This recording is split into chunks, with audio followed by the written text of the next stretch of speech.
लड़की होती है और वो है ना अपने माता पिता के साथ है ना आषाढ़ी एकादशी के दिन, जिस दिन पंढरपुर में बहुत भीड़ होती है, उस दिन है ना पंढरपुर जाती है अपने माता पिता के साथ। तो वो घर से ही सोच कर जाती है कि है ना एक बार पंढरपुर जाऊंगी तो फिर वापस आना नहीं है घर पे। तो वो सोच कर जाती है पंढरपुर में। और वहां पर उस दिन इतनी भीड़ होती है, इतनी भीड़ होती है कि वो है ना बड़े बड़े टोले आते हैं वहां पे कीर्तन करने वाले, और जोर जोर से कीर्तन हो रहा था। विठल विठल विठला, हरि ओम विठला, रामा कृष्ण विठला, इतने मस्त कीर्तन चल रहे थे। कीर्तन में वो इतनी मंत्रमुग्ध हो गई, उसने तो अब तो पक्का निश्चय कर लिया कि अब माता पिता ले जाए भी तो भी नहीं जाना है साथ में। तो उसने युक्ति निकाली एक। फिर क्या हुआ, एक है ना बड़े से टोले का है ना थोड़ा धक्का लगा, तो वो अपने माता पिता का हाथ छोड़कर जना भाई है ना गुम हो गई अपना आप ही। मतलब हाथ छूटा नहीं था, हाथ जान पूछ कर छोड़ा और मेले में गुम हो गई वहां पे। अब कोई बच्चा तो घूमता है तो वो रोता है, बहुत विलाप करता है, लेकिन जन्नाबाई इतनी खुश हुई कि संसार छूट गया, अब तो बढ़िया, अब आराम से रहेंगे। उसने कहा कि मेरा घर तो पंढरपुर ही है, विठल भगवान और है ना रुक्मणी मैया मेरी माता पिता है, और है ना पंढरपुर चंद्रभागा नदी के तट पर है, तो चंद्रभागा मेरी बहन है, और ये जितने भी संत महात्मा है ये सब भाई बंधु है। तो ये सब इनको मानकर वो वहां पे मेले में बिछुड़ गई। और माता पिता ने खूब ढूंढा पर वो मिली नहीं जनाबाई। फिर है ना अब रोज मंदिर जाती, लेकिन मंदिर में इतनी भीड़ होती कि वो खड़ी रहती और फिर वापस उसको बाहर कर देते। तो वो चंद्रभाग, एक दिन हुए, 2 दिन हो गए, 4 दिन हो गए, मंदिर में दर्शन ही नहीं हुआ पंडरीनाथ जी का। तो वो चंद्रभागा नदी के तट पर है ना बोलने लगी, मेरे विठोबा, ओ मेरे विठलो, अब कब मिलोगे मुझे? मैं देखो आपके लिए सब कुछ छोड़कर आ गई हूँ, कब मिलोगे आप मुझे? तो है ना वो फिर रोने लग जाती है कि कब मिलोगे, कब मिलोगे। तो है ना वहां से एक महापुरुष जा रहे होते हैं, वो उसको देख लेते हैं। महापुरुष कौन? कि नामदेव जी के पिताजी। नामदेव जी के पिताजी जा रहे होते हैं, तो वो कहते हैं अरे तुम कौन हो, तुम खो गई कहीं यहाँ पे? तो वो सब बताती है, तो कहती है कि अब तुम मेरे साथ में ही रहना। तो वो है ना नामदेव जी के घर चली जाती है, नामदेव जी के पिताजी के साथ में। फिर घर जाती है तो जैसे देखती इतने सारे संतों की टोली बैठी है, बढ़िया ढोल बज रहा है और नामदेव जी कीर्तन कर रहे हैं। और नामदेव जी के कीर्तन की तो क्या कहना। नामदेव जी की कीर्तन जो करते थे ना, वो एक बार क्या विट्ठल भगवान के कानों में पड़ा। तो विट्ठल भगवान तो कीर्तन सुनते रहते थे, इतना मन लगता, उनके मंदिर में रहा ही नहीं जाता था। एक बार है ना है ना नामदेव जी कीर्तन कर रहे थे, तो उसकी ध्वनि है ना पंडरीनाथ जी के मंदिर तक आई, उसके ध्वनि। तो है ना विठल नाथ जी एकदम हो गए, कह रहे अब क्या करूं, रुक्मणी जी से कह कि मेरे से तो रहा ही नहीं जा रहा है मंदिर में। तो फिर है ना रुक्मणी जी कहती क्या हुआ? तो कहते हैं वो नामदेव जी है ना वो कीर्तन कर रहे हैं, मुझे तो कीर्तन में जाना है। तो रुक्मणी जी बोलती है कि अगर आप चले गए वहां पर तो फिर वहां पे सब है ना, हाँ है सब, वो अभी वहां पे वैष्णव जन नाच रहे हैं, नामदेव जी आंखें बंद करके कीर्तन कर रहे हैं। फिर आप जैसे ही जाओगे तो सब विघ्न पड़ेगा, सब आपको ही देखने लग जाएंगे। तो पंडरीनाथ जी एक बार को तो रुक जाते हैं, फिर और बढ़िया कीर्तन होने लग जाता है। तो फिर पंडरीनाथ जी से रुका नहीं जाता, फिर वो एक शॉल ओढ़कर उस है ना कीर्तन जहाँ पर हो रहा था ना नामदेव जी के घर में, उनके बाहर आके खड़े हो जाते हैं, जहाँ से सिर्फ नामदेव जी दिख रहे थे। लेकिन फिर भगवान से बिल्कुल भी नहीं रुका गया, वो अंदर नाचते नाचते अंदर गए। और वो जैसे ही अंदर गए तो सबको चंदन की सुगंध आने लग गई, कस्तूरी की सुगंध आने लग गई। भगवान सब फिर है ना देखा कि अरे ये तो साक्षात विठल नाथ जी है। तो फिर है ना सब जने है ना एक तरफा हो गए, भगवान एकदम मंत्र मुग्ध हुए नाच रहे थे। अब कोई भगवान के हाथ छुवे, कोई चरण छुवे। तो इतनी जल्दबाजी में क्या कि है ना भगवान की थोड़ी धोती है ना किसी के हाथ में अटक के है ना खींची गई थोड़ी। तो भगवान की धोती भी खुल गई, पूरी नग्न अवस्था में भगवान नृत्य कर रहे थे। तो है ना फिर नामदेव जी की थोड़ी देर बाद आंखें खुली और नामदेव जी के प्रेमाश्रु आने लग जाते हैं। नामदेव जी कहते हैं कभी कभी तो लगता है कि है ना, कभी कभी तो लगता है कि है ना हम आपके भक्त नहीं, आप हमारे भक्त हो। इतना अच्छा नृत्य किया आज आपने, आपको अपने कपड़ों का भी भान नहीं रहा। दूसरे संत नाचते हैं, उनको अपने वस्त्रों का तो भान रहता है। आप तो हमारे भक्त हो, हम आपके भक्त नहीं है। और फिर ये था नामदेव जी के कीर्तन का। तो जनाबाई भी नामदेव जी के कीर्तन में है ना बैठ जाती है, उनको इतना मजा आता है। और है ना सब जने है ना सब वहाँ पे संत मंडली होती है, वो सफेद वस्त्र पहने हुए होते हैं, संत महात्माओं के कैसे होते हैं पता ही है। तो उसके बीच में अलग से ही है ना कोई पीताम्बर पहन के गोल-गोल नाच रहा था। तो वो जनाबाई ने ध्यान से देखा तो देखा अरे ये तो साक्षात विट्ठल नाथ जी है। अब है ना विट्ठल नाथ जी किसी को नहीं दिख रहे थे, सिर्फ जनाबाई को दिख रहे थे। और वो देख रही थी, अरे कितना सुंदर नाच रहे हैं, कितना सुंदर नाच रहे हैं। उनके प्रेमाश्रु आने लग गए जनाबाई के, इतनी सी छोटी सी बालिका के। फिर जो है ना कीर्तन समाप्त हुआ तो वो है ना थोड़ी दुखी भी होती थी कि पंडरीनाथ जी दिन भर वहां पर खड़े रहते हैं और उनके पैरों में दर्द हो गया होगा, कमर पे हाथ रख के खड़े रहते हैं। फिर दूसरे दिन रोज पंडरीनाथ जी दिखते उसको। फिर है ना एक बार है ना नामदेव जी के पिताजी ने कहा कि तुम मंदिर जाने की इच्छा से आई थी ना, तो लो मंदिर चलो तुम्हें दर्शन करवा देता हूँ।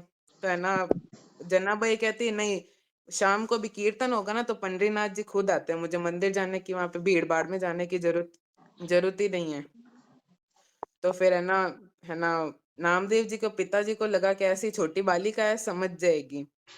लेकिन है ना फिर दूसरे दिन है ना नामदेव जी ने इतना बढ़िया कीर्तन करा, इतना बढ़िया है ना कीर्तन किया कि जो विट्ठल भगवान आए थे ना, वो है ना पहले के दिन से है ना ज्यादा नृत्य किए। तो वो जैसे ही कीर्तन समाप्त हुआ, विट्ठल भगवान वापस मंदिर में चले गए। तो वो जनाबाई इतना रोई कि है ना सबने पूछा कि क्या हुआ? क्या क्या जितना अच्छा कीर्तन हुआ। तो फिर है ना सब जने बोले कि अच्छा कीर्तन में रोया थोड़ी ना जाता। तो कहते हैं अरे विट्ठल नाथ जी आते हैं, उनके पैरों में दर्द हो गया होगा, वो पूरे दिन मंदिर में खड़े रहते हैं कमर पे हाथ धर के। उनको है ना सुबह 3:30 बजे भी उठा देते हैं, इतनी जल्दी उठा देते हैं उनको। उनके पैरों में दर्द हो गया होगा, वो खूब रोती रही। अब सब है ना वैष्णव जनों को लगा कि अब छोटी बालिका, अब इसको कैसे समझाएं।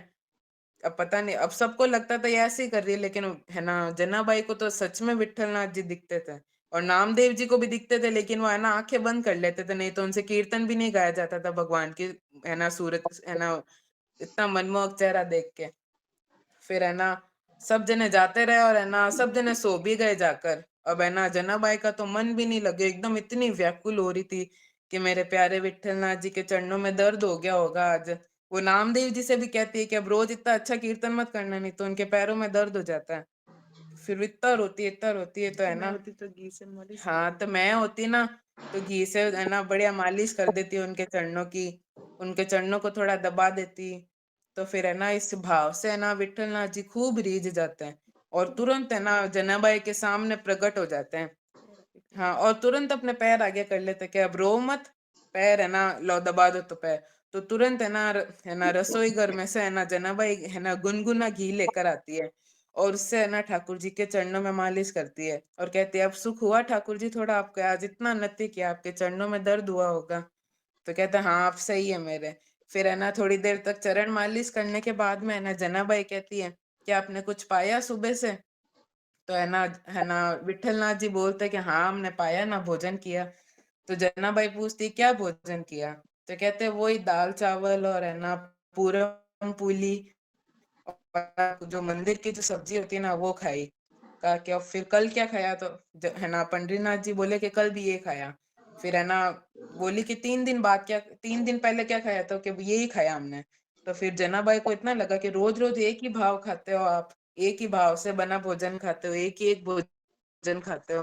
तो पंडरीनाथ जी ने कहा कि हाँ ये खाना पड़ता है, यहाँ पर मंदिर की प्रथाओं को कोई बदल नहीं सकता, यहाँ पे जो निश्चित प्रथा है उसके अनुसार ही भोजन बनता है, रोज एक ही एक।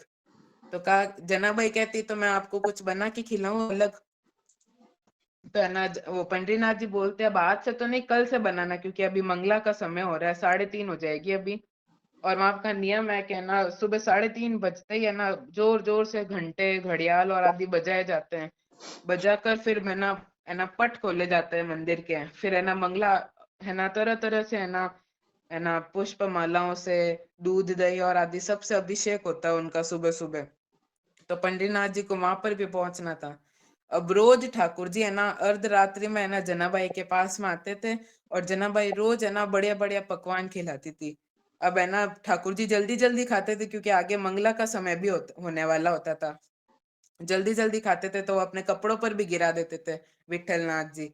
तो वो कहती थी कि अरे कहाँ जाना है आपको, थोड़ा धीरे धीरे खाओ। तो विट्ठल नाथ जी कहते हैं अभी मंगला का समय हो जाएगा। तो फिर जनाबाई कहती है एक तो आपकी मंगला की भी बड़ी झंझट है फिर है ना अब है ना है ना विठलनाथ जी जल्दी जल्दी खाते थे, तो जनाबाई की इतनी इच्छा होती थी कि मैं अपने हाथों से खिलाऊं। लेकिन फिर है ना जनाबाई सोचती है अगर मैंने हाथ आगे बढ़े और ये थोड़े नाराज हो गए तो इस डर से वो खिलाती भी नहीं थी। फिर रोज फिर जना पंडरीनाथ जी मंदिर में चले जाते और फिर दिन भर है ना नामदेव जी के घर में जनाबाई काम करती, और फिर रात को है ना घट्टी पीसती थी। घट्टी पीसती और है ना घट्टी पीसते पीसते है ना उनको ताल मिल जाती थी। गट्टी की धुन में। हाँ, गट्टी की धुन में ताल मिल जाती थी। और फिर है ना वो अपना आप ही एक बार है ना पद गाने लग गई, मधुर मधुर पद गाने लग गई, और वो पद गा रही थी और पीछे से भगवान आ गए। हाँ, तो भगवान आ गए और भगवान देख रहे थे, अरे कितना मधुर पद गा रही थी। जनाबाई को पता नहीं है कि पीछे भगवान है ना, भगवान आराम से खंबे का सहारा लेकर खड़े हैं और है ना जनाबाई के पद सुन रहे हैं। तो फिर भगवान तुरंत तुरंत है ना अपने कलम और पुस्तक निकालते हैं, प्रकट करते हैं और उसमें सब जनाबाई के भावों को लिखने लग जाते हैं। अब कितना मधुर छवि है ना, जनाबाई गट्टी पीसते हुए गा रही है और ठाकुर जी पीछे लिख रहे हैं उनके पद। फिर है ना जैसे ही जनाबाई रुकती है ना, जैसे ही रुकती है तो फिर है ना ठाकुर जी पीछे से आते हैं और फिर जनाबाई कहते हैं अरे नाथ आप आ गए। तो कहा कि हाँ मैं तो कभी कहीं यहीं खड़ा था, तेरे पद सुन रहा था, तू और गा ना। तो क्या है कि मैं अभी छोटी सी बालिका हूँ, फिर कहना एक साथ इतना करा नहीं जाता मेरे से, गट्टी भी चलाऊं फिर भजन भी गाऊं। तो ठाकुर जी कहते हैं गट्टी मैं चलाता हूँ तुम पद गाओ। तो ठाकुर जी गट्टी चला रहे हैं और है ना जनाबाई पद गा रही है ना, दोनों दोनों जनाबाई और विठल भगवान एक दूसरे का मुख निहार रहे हैं। जनाबाई के प्रेमाश्रु आ रहे हैं, इतनी मधुर छवि है ये। फिर है ना सब फिर जनाबाई रसोई सिद्ध करती है, ठाकुर जी बाहर जाके बैठ जाते हैं। रसोई बनाती है और फिर है ना लाती है, और है ना जनाबाई आज क्या करती है, अपने है ना पहले एक पकवान है ना बना के अपने कहीं से पल्लू में है ना छुपा लेती है, और फिर सारे प्रस्तुत करती है। ठाकुर जी जल्दी जल्दी पा रहे होते तो तुरंत वो निकाल के कहती है अरे ठाकुर जी ये भी पाओ, और अपने हाथों से लेकर आगे कर देती रुक्मणी है। जी आती है ना। हाँ, आगे कर देती है और फिर है ना खिलाती है अपने हाथों से। तो ठाकुर जी को इतना आनंद आता है जनाबाई के हाथों से खाने के लिए। फिर वो वापस मंदिर जाते हैं ना, तो रुक्मणी जी कहती है क्या रोज रोज कहाँ जाते हो आप रात को। तो रुक्मणी है ना ठाकुर जी कहते हैं कि है ना एक भक्त के घर पे जाता हूँ भोजन करने के लिए, यहाँ पे मंदिर में तो रोज एक ही एक लगाते हैं। तो फिर है ना रुक्मणी जी कहती है मैं भी चलूंगी साथ में।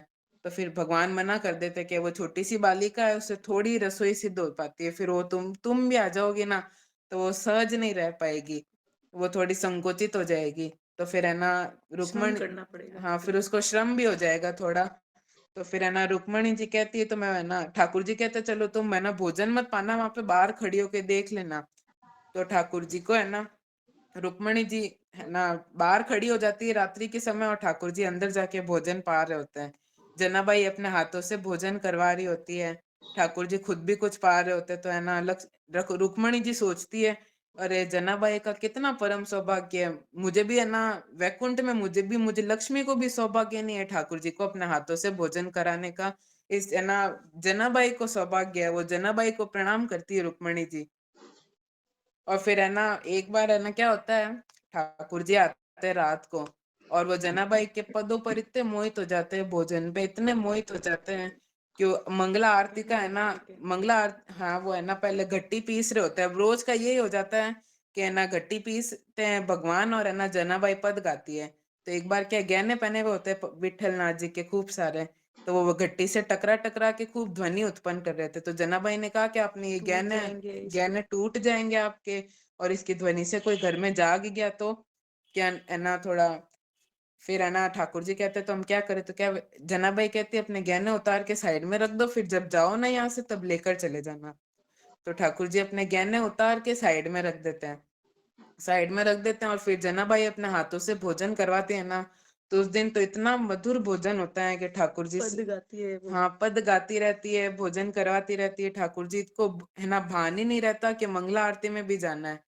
अब उधर है ना मंदिर में है ना घंटे और घड़ियाल बजने चालू हो जाते हैं, और इधर ठाकुर जी का एकदम वो भान आता है कि अरे मुझे मंगला आरती में भी जाना है।